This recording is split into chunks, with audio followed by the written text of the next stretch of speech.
Hello, New Earth Mamas. Heavenly tea, I have a little surprise treat for you. Astrology. We all love it. Sometimes you go and read it in the Daily Mail and you find it's quite accurate, or you spend time and money and you get someone to do it for you. But what is it about? Well, we have to find out what stars truly are to maybe know completely what astrology is about. We know it helps us. I have a friend, a guest, Aurorah. She has a website, Blood Moon Milk. Very witchy sounding. And when that happens, we'll start to feel things speeding up.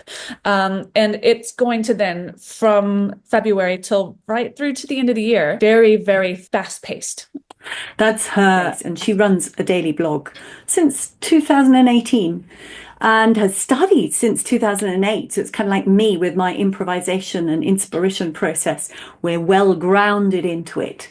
And we're going to be opening the door to some aspects of astrology. Today she's in Atlanta, hopefully not snowbound. Where she was before, we had to move this because the weather in the USA, interesting, huh? Weather wars and all kinds of other plays, all kinds of other power grabs. So Aurorah will be joining me. We're also going to talk about this. How do you go beyond your astrological birth template? And I'm really curious to see what she's going to tell me about that. Hi, hello. Are you Hi. snow or what's the weather like? You know, I'm British. We have to talk about this. Well, so I'm from Atlanta, but I live in Western North Carolina.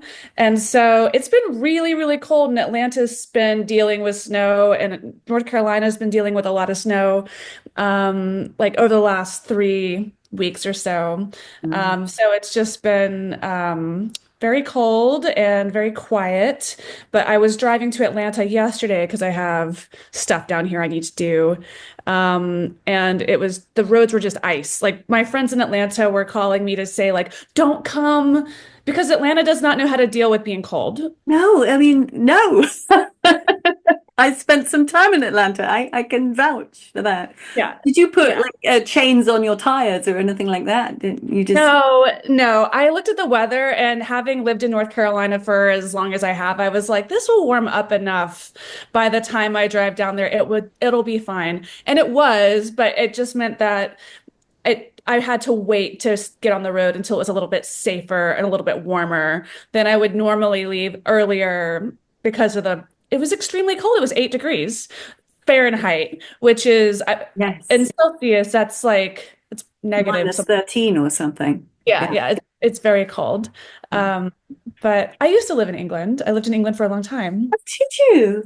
There's a weird affiliation between Atlanta, or, well, let's say Georgia and England, isn't Yeah. there? Where were you? I was in London, and I went to Camberwell College of Arts, and also Bournemouth at Bournemouth Arts University.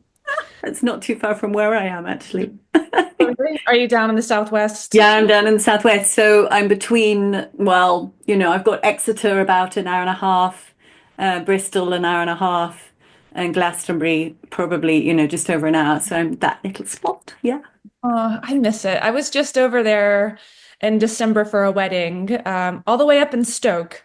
And I was there during the hurricane that flooded the trains and everything, Nice. in early December. So that was an unusual experience because I don't remember it raining that hard there when I lived there. It's very different. Well, the weather is help these days.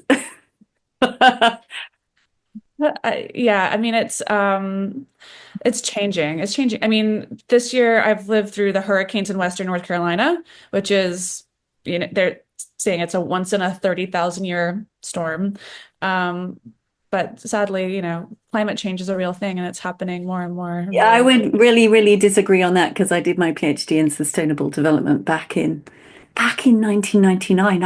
I thought all those people were wonderful and sustainability was wonderful, and then I got underneath, and I realized most of this is weather manipulation. So I now work with people to use our consciousness to work with the winds, particularly the wind. They're really gracious. and to lessen the winds, to redirect them, to mitigate them, and the waters. So, yeah, so nasty beings are playing havoc with us. I wouldn't disagree with you. I like I think what's going on in LA is particularly sad because I think that's similar to what happened in Hawaii with the land grabs. Yeah, People just want to be corporations, people with deep pockets, wanting to scoop up land at a reduced rate because people just can't afford to rebuild. And it really just reeks of a setup, yeah, frankly. yeah. Um, it's There is a large list of evidence, isn't there? And hopefully some of that will be righted. I've just had a friend, she's literally had to just evacuate last night. They thought they would be fine. They were in the Santa Clarita Hills, but there's a bottleneck to get to their area. So it's dangerous if they're trapped. So the whole family's moved out. Yeah, it's not fun, is it? It's yeah, nasty, greedy. Something's playing with us. Let's go straight into you. Some of this we might use, some of it we might, probably we'll use most of it. But sometimes I get a nice juicy soundbite and I put it at the beginning. And so I have visited your website. What a name. Blood Moon. Tell me about the name. Let's start with the name. How did you bring that into being? Because it's very kind of witchy, mysterious, just those three words. Well, a blood moon, it happens around the times of the eclipses, and it used to be something that was feared in ancient times, and something that was really thought of as scary and foreboding and a harbinger of doom and gloom and all these bad things. But so that's one element. And then the other element, the milk, is the sort of calming beverage you would give to somebody who's trying to, stop their mind from reeling at night and to sort of soothe them into a gentle sleep. So it's taking the negative and the vitriol and sort of finding a way to look at the silver lining and make it a place of empowerment, versus getting wound up by it, because astrology really does touch each and every one of us in different ways, and there's a shadow side, but there's also a positive side to each and every one of those energies, which we all have, all 12 of these energies in our charts at play. And so if we know how to recognize our shadow sides and then transmute that energy into something that is more positively aligned and powerful, and even the darkness can be powerful, but you have to be aware of it and work with it consciously. And so that's where the name Blood Moon Milk comes from. This is why we're going to have a really fun discussion, because I can tell, you're an alchemist, and this is how I love astrology and anything to be used so that you've, as you said, you've got that information and then use it. I had somebody, I really wanted to talk with her because she wanted astrology for all children in schools. And I thought, yay, let's have that. So the teachers and the parents can understand these children. But what I found with her, and I was a little bit scared by her. At the end, she kind of like locked me into my birth chart. It's like, this is your birth chart, and because of this, oh, even your man you're with, that's a bad idea. It was extraordinary because I was witnessing like anything I may have ever been afraid of in myself. She kind of put it there as though it's still there, and it's this hedge or this wall holding me, and it's like, beware. And I just thought, no, because Yeah. there are ways with a conscious evolutionary soul to move past them. You kind of get to know them, and then it's like, but I don't like that fence. Let's jump over it. What do you have to say about that?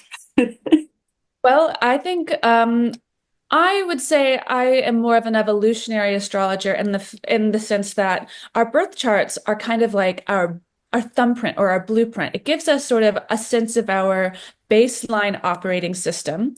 But once we become aware of our proclivities and the way that we maybe react when we're stressed or when we're operating at a lower energy level, when we're tired and not optimal energy levels, right? Then we can be aware of those behaviors, and we can bring them into a conscious questioning and saying, is this what I really want? Is this what is really best for me?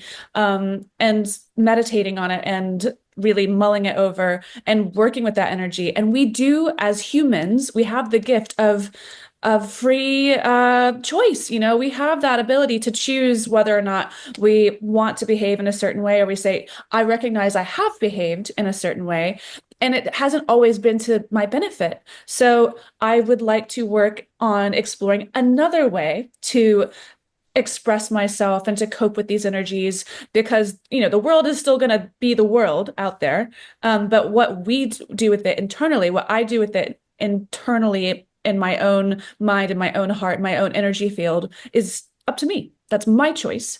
And that's really one of the only things we have control over at the end of the day. So I think having a conscious awareness of the way we're wired and the way that maybe we can choose to move away from some of the negative aspects of our wiring systems, which we can see in our astrology charts and our natal charts.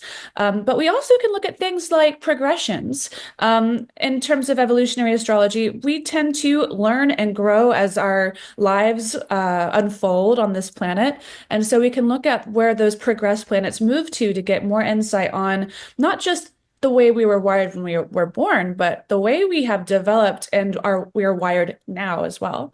So it's a conscious thing, and I think a lot of people have been done a disservice in the realm of astrology because the easiest thing people have come into contact with in terms of astrology is, you know, astrology columns in magazines or newspapers that say this month, like the Aquarius is going to fall in love or whatever. That Like all Aquarians around the world, yeah.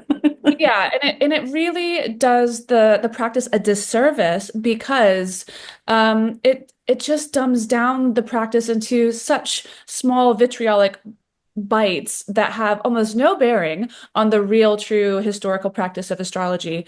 And it, I think, has set people up to be really sort of have a distaste for it. And so we have to maybe just fear it too, because you don't want to be. I use this phrase a lot with my family. I'm, that phrase, the black sheep. I am the black sheep of the family. So I'm always bringing up things that no one else believes even exist. But they would tar me with their brush, as though I am something terrible, whereas, of course, I knew I wasn't.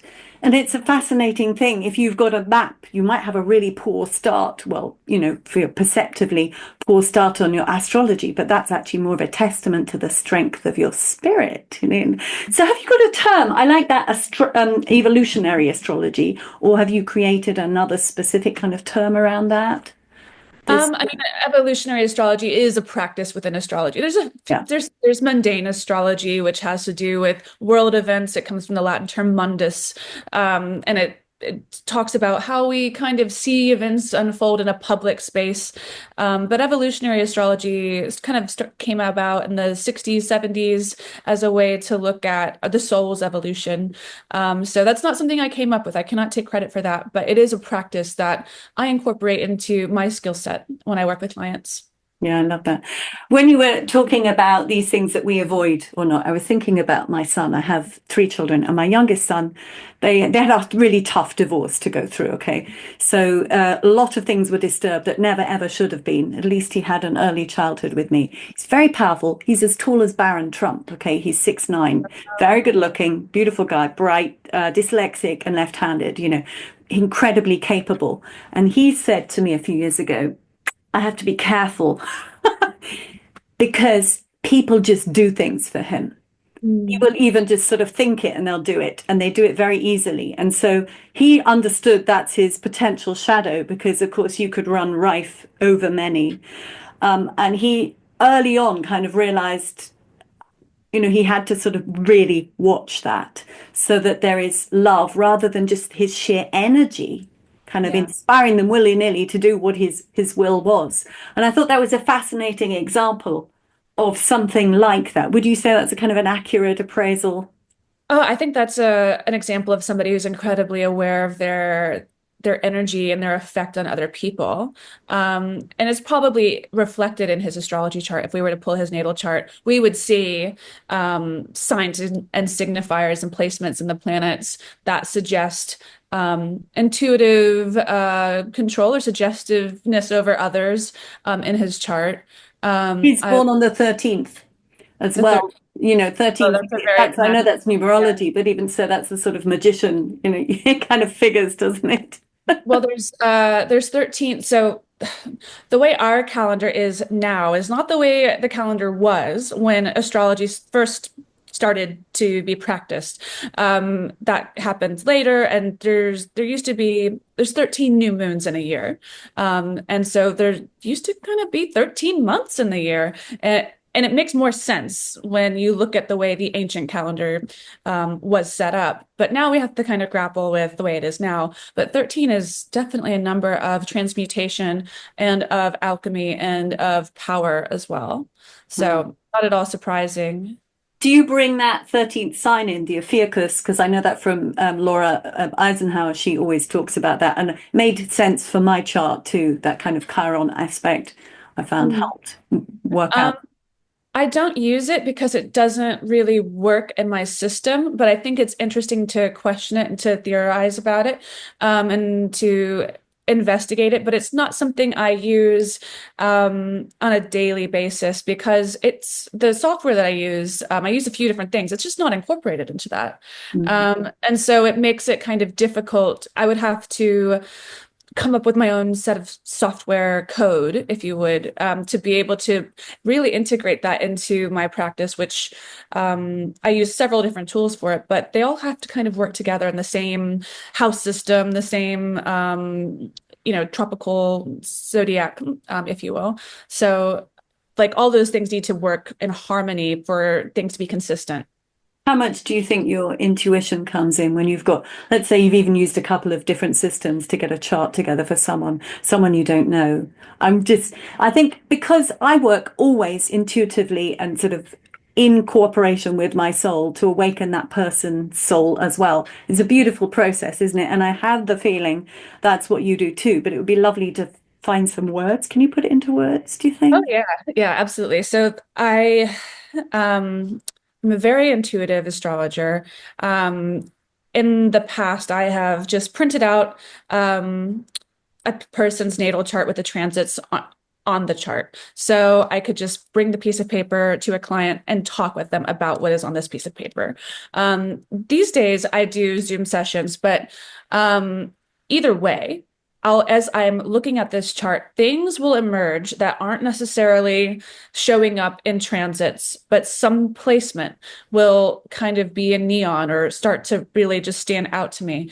And it'll make I'll start to feel things in my body. I might have like a word or a feeling or a bit of a song might start playing in my head. And I'll have to ask my client a question about it. One of my most memorable examples of this was with a client who I think it was Saturn was transiting through their fifth house, which is the house of the father. Um, Mm. and it wasn't making any hard aspects. But I was looking at this and I was like, there's something going on with your dad. How is your dad? Is your dad doing okay? How is your relationship with them? And they were like, oh, it's great, it's great. And I was like, well, make sure it continues to stay positive because I think that there could be some serious challenges on the horizon. And I don't know exactly what that looks like yet, but I think it could be gravely serious. So make sure that you continue to nurture and stay connected in a really tight knit, positive way. Not even 2 weeks later, their father was diagnosed with cancer. And I really felt like that message was given to me to share with them in advance so that not only could they take it seriously, what I was saying, but to give them a little bit of a heads up. Because I think maybe that helped them and helped their father on their journey with that illness as well, to have that support system in place. So it's not just about the person who's being read for sometimes. So that's one of my favorite examples. And sadly, it's something that no one saw coming, and it really was life-changing and very much an emotional heavy burden, but it doesn't always have to be. There can be good things as well, but Well, even that would have been a softening, wouldn't it? It's much, if there is even an inkling, then you are just able to kind of float a little bit easier with that. Anything sort of shocking. I had that recently with in a different way that I got information, because I had this amazing experience with a fairy being because of work I was doing, clearing the earth, old spirits, sending them back to source.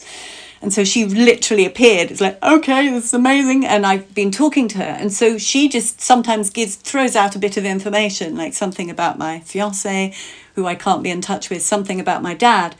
And of course, that was before the Palisade fire. Now, he's in Oakland, California. He and I completely don't see. I can't even have a sentence lasting longer than 30 seconds with him. But she told me, so this is like a month ago, she said, you might want to, if there's anything you want to say to him, you might want to say that. So I put together an email, I sent it. And now, yesterday we found out that his area is now under threat. Now, those kind of things, it's fascinating, isn't it? So for me, astrology is an incredible map and a tool. And then there's your amazing spirit. So can we talk about how you kind of chose? What was it? What was the kind of electricity, the magnetism for you to say, this is my tool set for my soul to speak through? So that's a great question. Back during my Saturn return, when I was at the 29, 30-year-old mark, I was going through a really rough period, career-wise, relationship-wise. I was sort of at an all-time low. My energy, I just didn't feel comfortable in my own body. Work was very slow. I was a freelance artist who had been doing really well for years and years and years. And then one thing after another kind of made that situation fall apart in typical Saturn return fashion. And I remember I was going for a walk in my neighborhood just to get out of the house because I just had to get some fresh air and clear my head. And I walked up to this. We have these little free libraries in America. They're just like little boxes of books. And I got the sense that there was a book in this little free library for me. Oh, nice. And I've had that, shelf elf experience a couple of times in my life. Shelf elf. Oh, I've Yeah. got to adopt that phrase. That's how I did my PhD research. I'd walk in, no, I don't know, but I know somewhere in here is a little box, that last piece of information, and I just go and find it. Shelf elf. Yeah. Okay. Shelf elf. Yeah. Right. And so I went in, and there was this beautiful book by the writer Martha Beck called Follow Your Own North Star. And that book changed my life overnight, basically.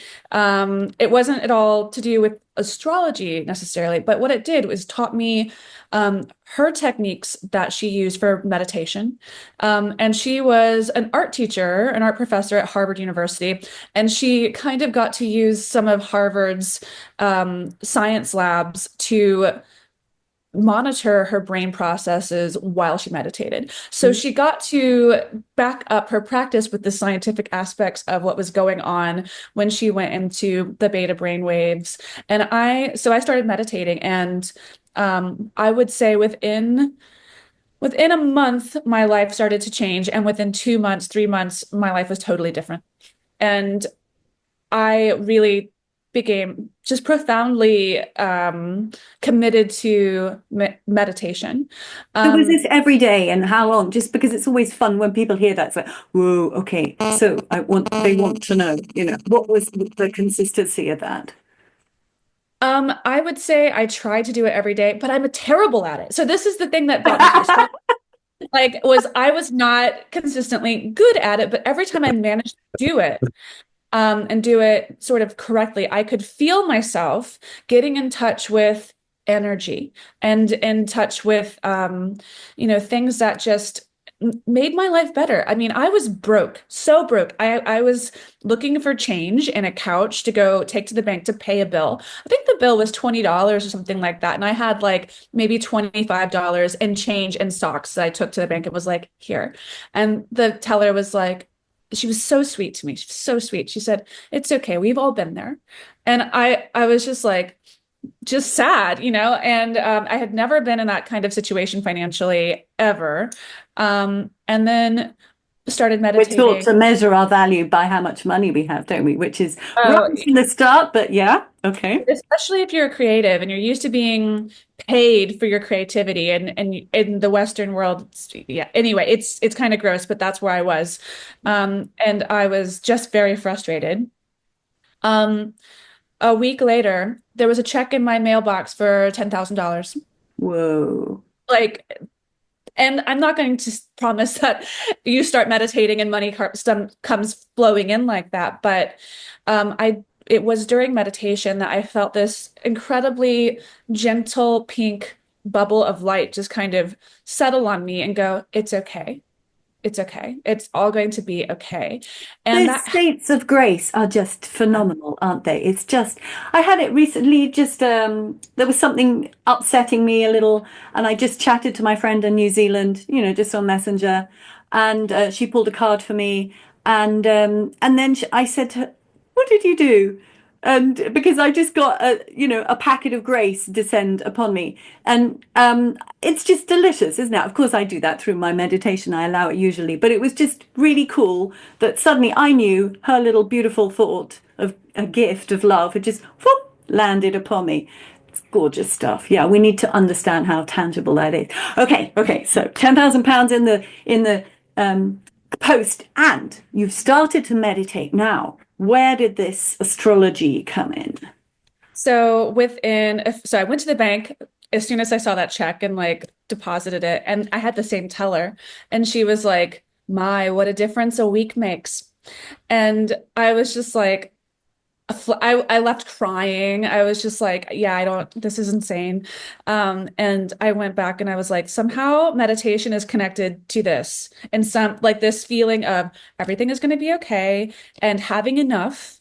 And I was also in a not very happy relationship at the time, and that amount of money was let me have the option to leave.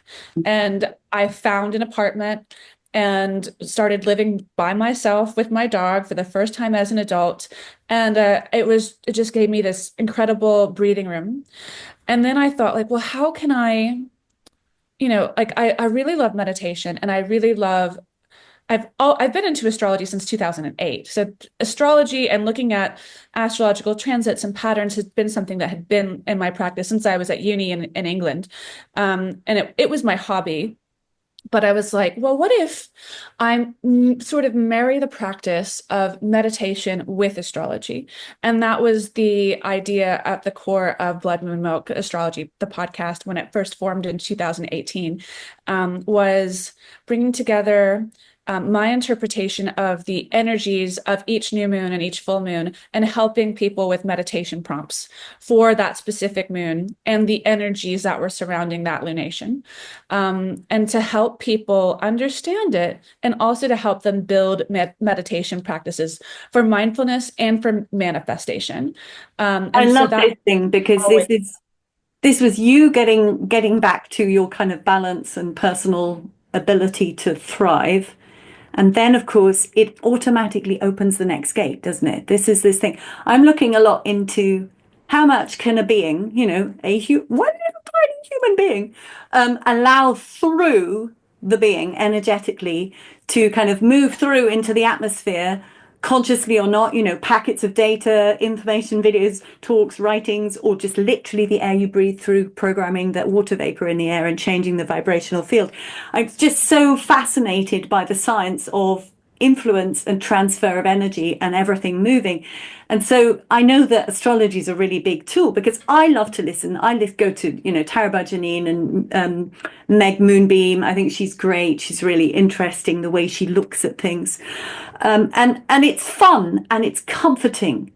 And sometimes it's expansive. So let's talk about this beautiful thing of the meditation with that and how you felt it was changing and what you were delivering to people. well, I I didn't even think of myself as an astrologer at that point. I thought of somebody who was more of a teacher, who was teaching about the energies of the signs, and giving people this. I used to also play a lot of music on the podcast originally, which I love to be able to do that. But because of the way technology has moved and licensing and copyright issues, it's become increasingly difficult to keep music as a primary part of the show. But it was this sort of illustrative aspect of the show. Like I would say, the energy is going to feel kind of like this. Let's take a music break and listen to this song, and we'll be right back. And so that kind of communicated in a way that was more accessible for people. Like, oh, the music's going to be, energetic, or the mood of this new moon is going to be very calm and peaceful. So it kind of helped to set the tone. And then I would talk about the mythology and the aspects during that new moon or full moon. And then I would say, well, so based on these things, let's talk about mindfulness and the throat chakra, or the third eye, or whatever chakra comes up for that particular lunation. And then, give people prompts, meditation prompts. And I thought, were you receiving this information directly, like, because to attune a specific sort of astrological arrangement to a body part or an energy center, how did you go to that process? well, there's a lot of history related between signs and research that has been done. So it was a lot of research on my part and putting these things together in a way that I could share it.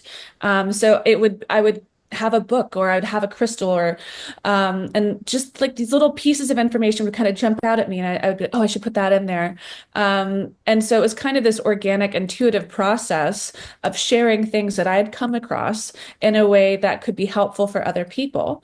And then also, I thought that the practice of having a regular mindfulness practice that was on the calendar every 2 weeks with the moons, using that energy to bring things in when we wanted to cultivate something specific, and then also get rid of things that were maybe not serving our highest and best purposes on a regular basis, could incrementally up, like, Well, just be a support, wouldn't it? It's like anything that's a really good structure. Like if I don't do my teeth at night, not a good idea. Yeah.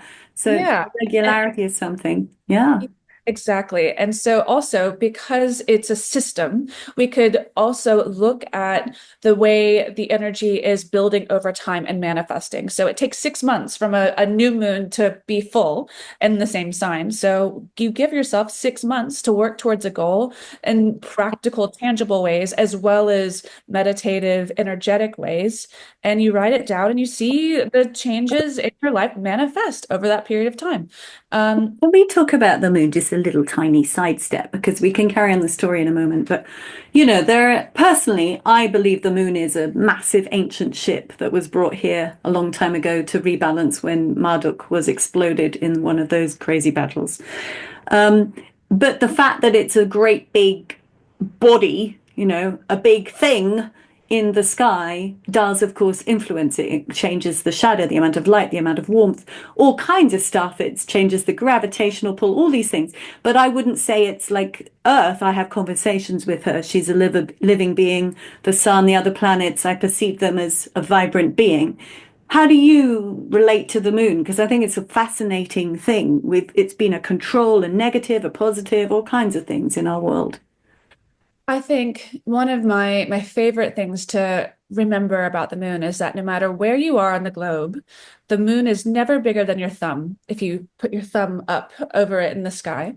And it's consistently inconsistent. It's always changing. It's either always growing or always waning. And I think that's the element to me that gives the moon life, even if it's an artificial body, even if it's, not, but it's that rhythm that works with the tides, that works with our bodies, that affects us, that gives it meaning and gives it life. So a psychic reflector, almost like you are going to be shifting and changing, and look at that guy. That's to remind you, I suppose. Yeah, exactly. And so it sort of doesn't matter from whence it came. It's what it's doing for us now. And it's a reminder of our constant state of evolution, of growth, of death, of rebirth, and just the cosmic nature of life. It is transient. And nobody gets out alive at the end, at least not in this corporeal body. And so if we are always trying to strive for something better, more harmonious within ourselves, and systematically working towards it and acknowledging the ebbs and flows of the energy around us and being in a state of awareness, I think that just sets us up really, really well energetically to be more resilient, to be happier, to be more helpful, and to be more positive, powerful influences in our lives. It's nice to know things are cyclical or spiral. I like the spiral rather than, entrapment in a circle. But you know that phrase, this too shall pass. It's like, yeah, thank God. Because sometimes there are things, aren't there? There are situations where it does seem intolerable. However, if you've lived past the age of 4, you manage to get to that state of it possibly could get better tomorrow. So the idea of a cycle is a really nice thing to have. Oh And yeah. the fact that it does, I suppose, that 30-day thing linking into our cells taking 30 days to kind of regenerate. It is interesting. It's a decent coincidence, the fact that that moon is there. It is doing quite a few positive things, perhaps used for nefarious stuff too. I don't know. I don't think of it as negative in any way, at least not at this point. But I do, I mean, I've heard people talk and say like, oh, if they think that there's alien bases there on the dark side of the moon, et cetera, et cetera. I don't necessarily know enough about that to really speak to that, more so than seeing it as a luminary and a heavenly body in our sky and seeing it constantly change. I think that's really inspirational and reflective of our own states of being. Mm. Because we're always changing and growing. There's always some part of us that is either dying, whether it's our hair, our nails, our skin cells shedding themselves and regenerating underneath. And there's always something new being born underneath that. So working with that energy to help usher in a better, brighter version of those things, I think is possible. Mm.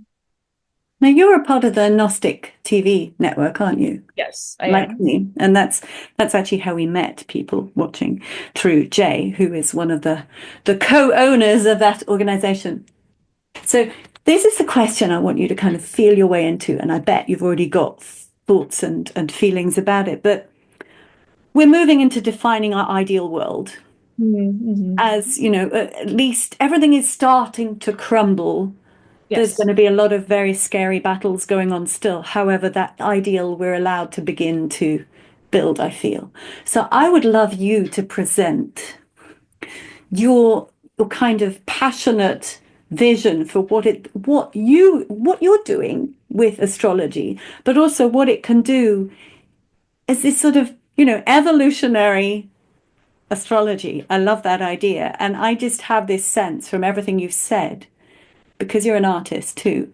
So you weave in all kinds, you just talked about weaving in sound. You're probably going to weave in art. Like in my work, I use a whole lot of different skills depending on who I'm working with.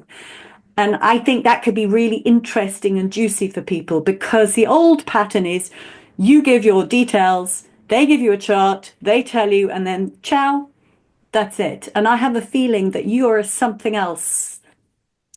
Oh, yeah, yeah. I mean, I do all the art for my show, all the drawings, the illustrations for the cover art, if you will, for each podcast is a drawing or a sketch that I've done.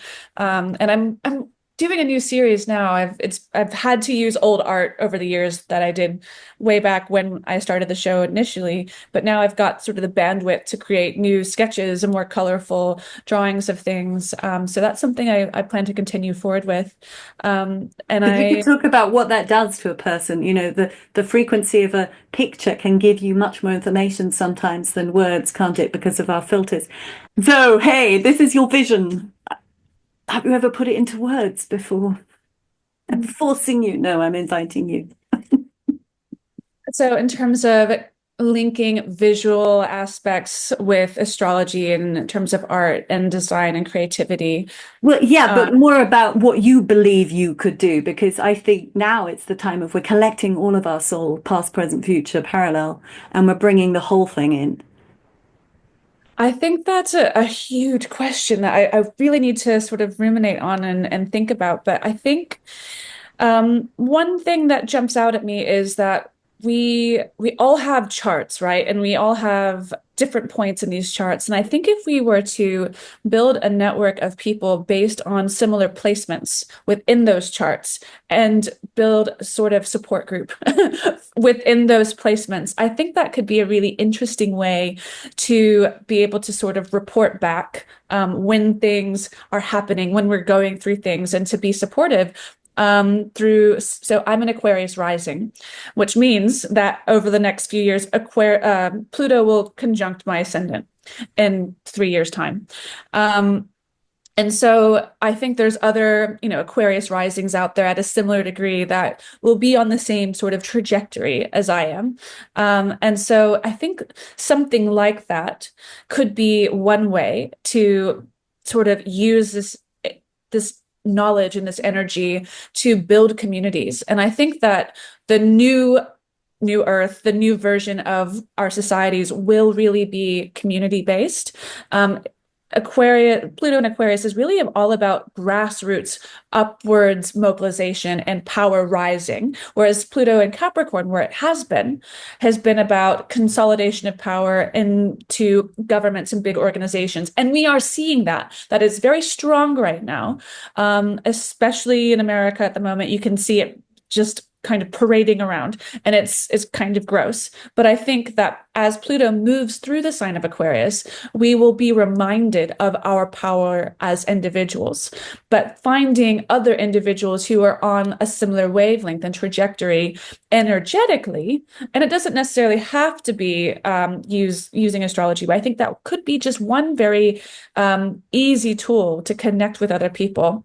I've never heard of that, and I think that is brilliant because so since like when my children were born back in 1993, my son was born, and I was like, community, community. I want a community because I understood the beauty and the joy of sharing and working together. So I just had loads of people come through the house, and I'd start up groups and stuff.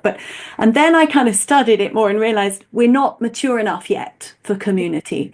Adults are still, if they're lucky, they maybe just healed the child, but they're kind of still like, find themselves in that awkward. And it's only now we're starting to have the grace to kind of realize, okay, there's a big ogre in the room. Let's just dance around it gracefully.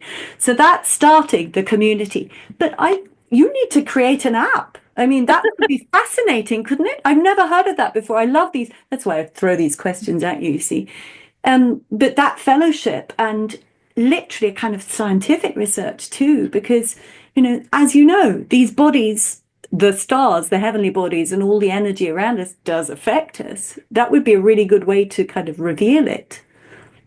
Yeah, yeah, and I've had this idea for the app well, kind of an app. I was like, what if we dated people based on astrology? You just put your birth information in, and then the app spits out people that would be astrologically compatible with you. And then you can filter through using your own judgment and say, yes, that person's interesting. No, maybe that one, not so much. And maybe it's just in order of people who are available. And regardless of geographic location, you can just chat with them.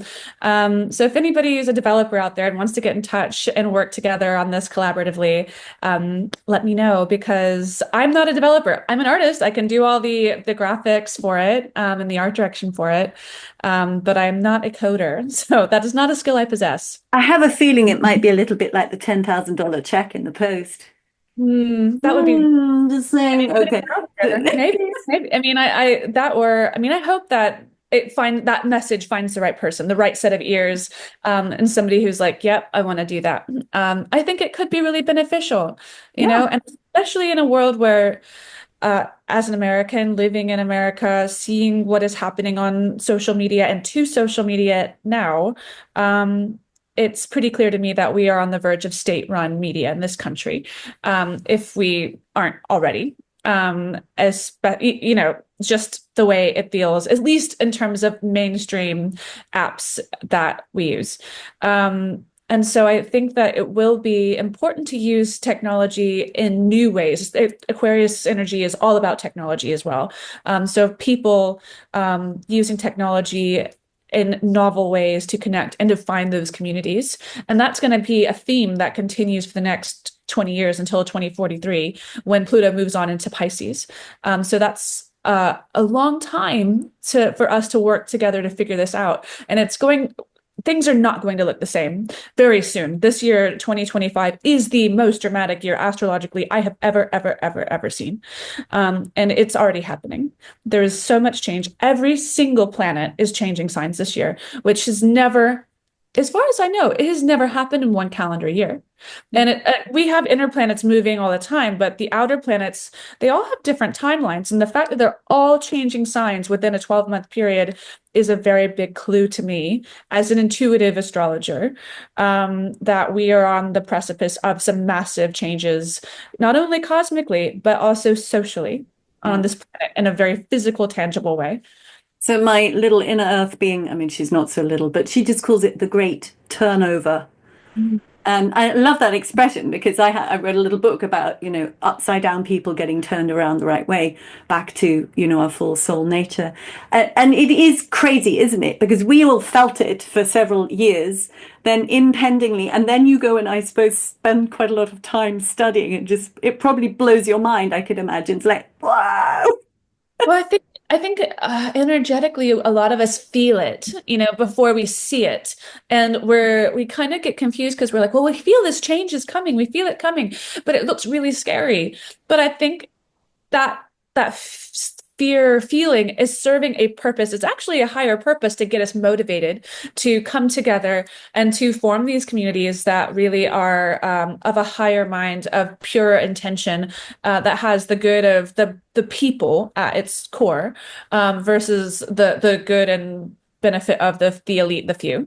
Yeah, the puppet masters. And I also love the thing you said about the technology, that yes, we do need technology, but currently it's sort of being pressing down upon us and limiting and censoring us. And we need to, yes, technology, but we are above it, and it is a magnificent tool for us. And I think your app would be amazing, because if you've got 5 platforms that are all censored, but Yes. you can actually work together with people who would understand you. Whoa, you can do things. So I can't wait. I can't wait to hear. Look, when you get your app developer and you're starting to, you need to come back and talk about it. Well, anytime, I mean, reach out anytime, honestly, because this year is just going to be so jam-packed full of changes cosmically. I mean, it's almost, right now we're in Mars retrograde, so everything kind of feels a little bit slow and a little bit internalized, and it's very cold, which sort of has us feeling like we need to be more bundled. Aurora, that cat needs her bundling. I'm just going to let her out of it. She's very talkative and very... Yeah. And I love her, and I do talk with her a lot, telepathically and the rest. But it was hilarious because we just had to sort of stop a live radio show and just letting the cat out. I think in the world of Zoom at home and office meetings moving into the home, it has become perfectly acceptable to attend to your little creatures and your little people who are around you, because they have needs, like their needs don't stop necessarily because you have a meeting on the calendar.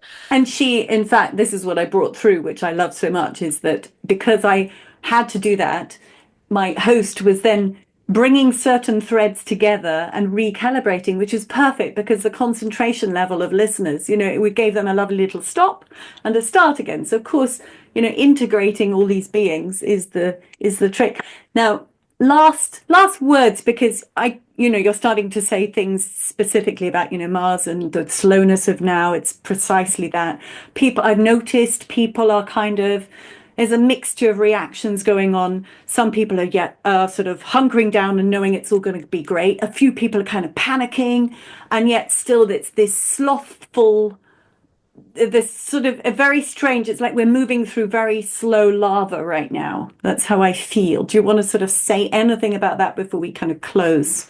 Oh, yeah. So it feels like that for now, but come the end of February, when Mars goes direct, Mars will be direct at, I think it's 17 degrees, the sign of Cancer, on February 23rd. And when that happens, we'll start to feel things speeding up. And it's going to then, from February till right through to the end of the year, going to be very, very fast-paced. So I would suggest that people kind of enjoy the slowness while it lasts, because it will not last, and it will then feel very rapid, like just massive changes, one after the other, right through to the end of the year. We have Mars moving direct in the sign of Leo. Mars changes signs relatively frequently. It only takes him 2 years to make his trip around the zodiac. But then we have Jupiter moving from Gemini into Cancer. And so that's going to be a shift. That could be quite bubbly amongst the emotional qualities of people. And Cancer is a cardinal sign, so that's a pretty powerful place for Jupiter to be. Then Saturn will be moving into Aries in September. And Aries is also very aggressive, very like, I have a mission, let's get this done. But it's also very karmic and heavy. And anytime Saturn changes signs, we feel it collectively. Then we have Uranus moving into Gemini, which is also very quick, pacey energy. He's moving in July. So summer is going to be full of changes. And then before any of that happens, right after Mars goes direct, we have Neptune moving into Aries as well.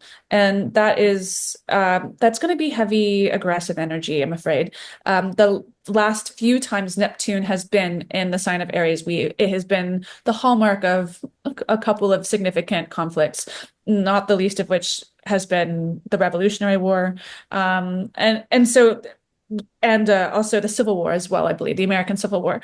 And so we're having these hallmark energies of conflict coming up all at once, which makes me think this conflict will be intense, but I don't think it will be long-lived. That's all the intuition I get too. So let's take it back full circle, right to the beginning. Yeah. And we spoke about, not at the beginning, but recently we just spoke about not being compressed by the technology, but being above it. Yes. So here we've got this incredible palette of event in the heavens, energy moving through us. So if we're going to be these powerful, centered influencers, those who embody this kind of soul knowledge, understand that if you meditate, you go from pennies to checks. This is not just, of course, checks, but, the understanding of what this state of being brings us. What would you say, so that we, despite or with this roller coaster, these waves and storms, how we can then use that energy to become powerful in the world to create new, better change? Well, I think being in a state of awareness of cycles can teach us how to kind of surf the waves of energy when things are low. Like the energy is kind of low right now because Mars is in retrograde. It's slow, right? We can take this time to be reflective, to conserve energy, and to make plans. But then when that energy ramps up again, it's time to make moves. It's time to put those plans into place. So we can be proactive in that way, but we can also mitigate any fear, and fearful energy is really low vibrational energy that kind of blocks us from really staying on our true path. So if we're able to identify the goal, whatever it might be, it's going to be different for every individual, what their gifts, what their talents are. Keep your eye on that prize and kind of surf the waves down here, but keep your eye on the thing that you're going towards. Then you have a much smoother sort of trajectory towards that. And you can also then help other people who might need it, because there will be people, sadly, there'll be a lot of people who have been disillusioned by the state of affairs currently, who will need some gentle help. Kind of finding their own sense of stability. And people get really freaked out and fearful and panic when things are unstable. Yeah. So it feels like the image I got when you were saying that was, I imagined this amazing rapids, think like the Grand Canyon, that river. What is that river in the Grand Canyon? Rio Grande. Right. Okay. The Rio Grande. And, again, can get pretty wild, but it's like right now we're building our boat so that we can steer. We're not going to be over flooded. We can bail that out. We've got all the kit we need. And then we know, it's going to be a wild ride, but it could be amazing, exciting, fun, expansive. We may need some extra seats in the boat to kind of haul a few people in, some extra supplies. So it's that sort of image I liked, that I felt, because that made me feel really powerful and purposeful. Well, I do think that I'd like to think about the forefathers of the American Revolution. They had their Plutos in the sign of Scorpio, which was squaring Pluto, transiting through the sign of Aquarius, which is what my generation in America is going through now. Like my millennial comrades, colleagues, cohorts, whatever. We have that, and that is very powerful conflicting energy, but it's a square in terms of transits, but that forges a path forward where we are okay with transformation. We're okay with the things that are dark and taboo. And we say, but we're taking that energy and we're making something better for the future.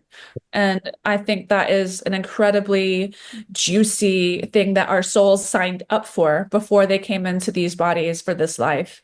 And so I don't know what it's going to look like exactly. I have some ideas, but I think that we are here now because we wanted to be here to help usher in that beautiful tomorrow. Truly. I love that. I love that. And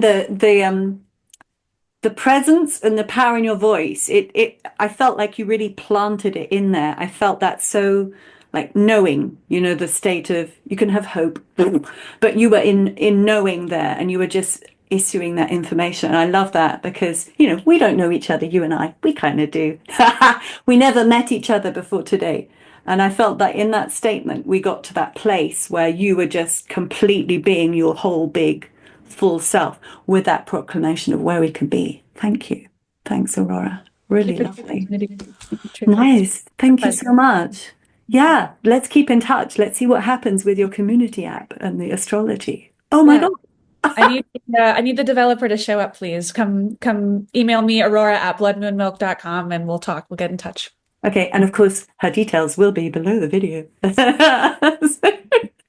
Thank you so much. Anything else you want to say, or should we just delight and then say goodbye? And I wish you a gorgeous day in Atlanta. Oh, thank you so much. Thank you. It's always lovely to speak to someone else from, well, I'm not from England, but part of me feels like I'm still there in some ways. So it's always a pleasure. And thank you so much for the opportunity. I'm truly grateful. My pleasure. My pleasure. Lovely to meet you. Thanks so much, Aurora. See you soon. Okay. Ta-ta.